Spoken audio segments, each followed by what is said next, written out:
Hey, how's it going guys? Dazlirn here and welcome back to another exciting video. So in this video I'll be going through the Arms Warrior BFA pre-patch changes, and I'll be going through all the talents, the PvP talents, and the abilities, plus the DPS rotations and all the other stuff. So far Arms Warrior is looking pretty cool. It's the playstyle of it is really smooth and I like these changes, and they're really strong. They do a lot of damage, and I see that our armor has been increased. Well, maybe it hasn't, but it feels like our survivability has been increased because I played a couple of battlegrounds on my Arms Warrior and I've been doing a lot of damage, and I haven't been getting one-shotted that often because in Legion, you know, we get cut a lot and we die really quickly, but now it feels like we have more survivability and the gameplay just feels a lot better. So I've been playing around with it, and this is my talents right now. So for the level 15 run I use Stun and Death, the level 31 I use Storm Bolts, and this one I use Massacre, Defensive Stance of course. These haven't changed yet, the Second Wind and Bounding Stride. So obviously if you're getting into competitive PvP, you obviously want to use Defensive Stance. And for this row, which is really interesting, which is my favorite row honestly, we have collateral damage, which when your abilities damage a second target due to sweeping strikes, they refund 20% of their rage cost. So basically, if you are running low on rage, this will be really useful. And over here we have Wall Breaker, which is similar to our old Arms Warrior artifact ability, but now it replaces Colossus Smash, which is pretty much a AoE version of Colossus Smash. And over here we have Cleave, which is I haven't been using this much. I only used it once, and I'm not a huge fan of this ability yet. But yeah, for Arms Warrior this expansion, Deep Wounds will be our mastery. So I would say this ability here would be pretty good in PvE maybe. But for PvE, I mean for PvP, I really like using Wall Breaker. Even for like 1v1 situations, you never know, there could be another enemy jumping in, and you can always use your Wall Breaker to remove both of their armors and then use your Sweeping Strikes, which allows you to hit one additional target that's nearby for 75% of the damage, which is really good if you're in a 1v2 situation.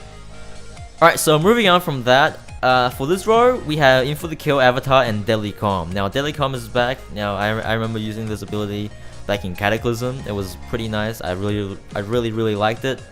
But because Arms Warriors don't have burst anymore, we don't have Battle Cry anymore. So basically, we are mainly a sustained damage class, and this Avatar really helps with your damage. And I don't really see myself running out of rage, and I don't see myself using this too often, and especially it's on a 1 minute cooldown, which is pretty long for a ability like this, which I don't feel like using this one. And also the same goes for In for the Kill. Not that it's bad or anything, but like I prefer Avatar more than these other two. Moving on, over here we got Anger Management, which is every 20 rage you spend reduces the remaining cooldown on Wall Breaker and Blade Storm. Especially, there's no proc for your Wall Breaker / Colossus Smash anymore, so this would be really good. And especially your Blade Storm is now doing more damage as well, and it will be really useful. Now Dreadnought, it's also a really cool ability, but I feel like in most situations the gameplay doesn't feel as smooth as using Anger Management, because you get 2 charges of Overpower. Now you can make a nice combo out of this, which I have been using during my World PvP with the War Mode, which is really cool because I've been ganking a lot of people at Suruma, and it's a lot of fun.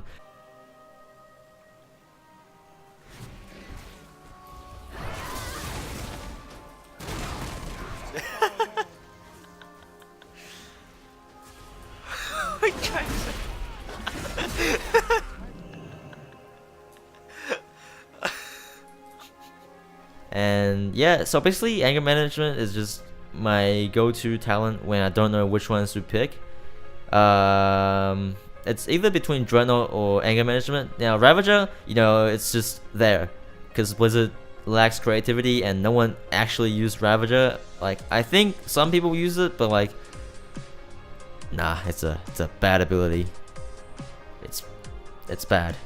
Alright, so we are moving on to our PvP talents. Now, these are like the same talents, I would say, from our old Honor talents, but now we only get 4 of them. And these can be used anytime in the world. You don't have to be in PvP, I'm pretty sure. It's just that your PvP is activated when you want to use these. So basically, if you turn your war mode off, you can no longer use these abilities in PvP, and you don't gain the extra 10% EXP. But when you turn it on, you get the extra 10% EXP, and you don't have to feel bad about ganking people anymore because it's your fault for turning on the war mode, which is really nice. So of course, up here we'll be using Gladiator's Medallion. Now we got Adaptation and Relentless like before, but obviously this one is the way to go. Now Savix told me that the human ratio was nerfed, and I'm not sure if it was nerfed. I don't see anything different, and I'm using it just fine, so I'm not too sure about that one. And moving down, we got Sharpened Blade, just like before, increases the damage of your Mortal Strike, which is really good because your Mortal Strike hits so hard when you have this activated. But it does decrease your healing taken by 50% for 4 seconds. And also moving down from that, we got Death Sentence. I have this fully for mobility purposes. So for example, if the mage is below, actually if the mage is below 35% health, my bad, I forgot that I skipped these talents. So let me just quickly go back on them. So we got Silent Death, which is what we had in Warlords of Draenor. There's a chance of your execute proccing, and you can use your execute without the target being below the 35% health. Now without this one, I'm pretty sure it was 25% health. Am I right? I'm not too sure. But yeah, for this role, the reason why you choose Massacre is because Rand it costs 30 rage. Now when you press this button, it just eats up like 30 rage, and it's really painful, and it sometimes will mess up your DPS rotation. So I'm definitely not gonna pick this one. Now I really like Rand, but it just costs so much rage that I don't want to use it. And over here we got Fervor of Battle, Whirlwind. It's not really part of my DPS rotation. I never touch this ability, and I don't think I ever will, when I can just use Slam, Warbreaker, Overpower, and Mortal Strike. So yeah, I feel like the level 45 row is a bit empty. The only really good option, I would say, is this one. Now you can pick Rand if you want, but like it just makes the gameplay feels really weird. And for the level 15 row, the War Machine is pretty cool because when you kill an enemy, you generate 10 rage, and it also increases your movement speed by 30% for 8 seconds, which is really cool. And the other one is Skull Splitter, and I'm not sure if that's a lot of damage, but I know that this ability's main purpose is to generate that 20 rage, which can be really useful if you are running Rand, which is what I used when I first started. Alright, so back onto our PvP talents here. We were talking about Death Sentence and how if, for example, a mage is below 35% health, and if he blinks, you can use Execute, and you will instantly catch up to them while using the Execute. So you can use it again and again. You can catch up to mages, and you don't have to worry about them blinking away and you can't catch up to them and just getting kited and eventually dying because you can't catch up to them. Like Legion, this is pretty much Legion arms versus mage in a nutshell. You charge, they blink, you die. Alright, so moving on to our third one. Now I choose Storm of Destruction for this one, which reduces the cooldown of your Blade Storm by 33%, and it also applies mortal wound to all the targets you hit. And this one down here is Disarm, which is I swap between the two. Now normally I just choose Storm of Destruction as my default talent because you know, who likes to change talents all the time? Like for me, I just stick with this one. And if I think I might need Disarm in a rated arena, then I'll change to that one. But obviously, I don't play rated arena right now, and I'm just waiting for the new expansion to come out. So I would say just stick with whatever you like and whatever suits your playstyle. Alright, so that sums up for our PvP talents and our talents, and let's take a look at our DPS rotation. Alright, so for our DPS rotation, now don't take my word on this rotation, because I am still learning this class right now after all the changes, but this is how I currently play.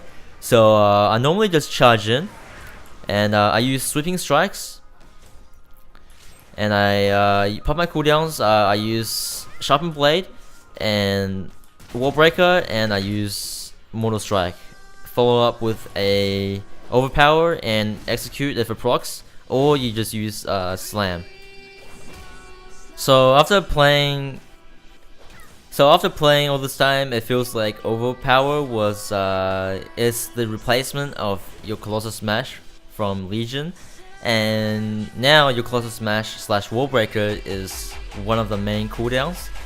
So you want to use it wisely because it doesn't proc, and the only way to reduce the cooldown of it is with the talent Anger Management. And another thing about Arms Warriors is that we have Battle Shout. Now, was it Battle Cry before? I'm not too sure what it was before, but yeah, this is the same thing from what we had for a long time, and which increases the attack power by 10% for 60 minutes, which is an hour, and it's on a 15 seconds cooldown.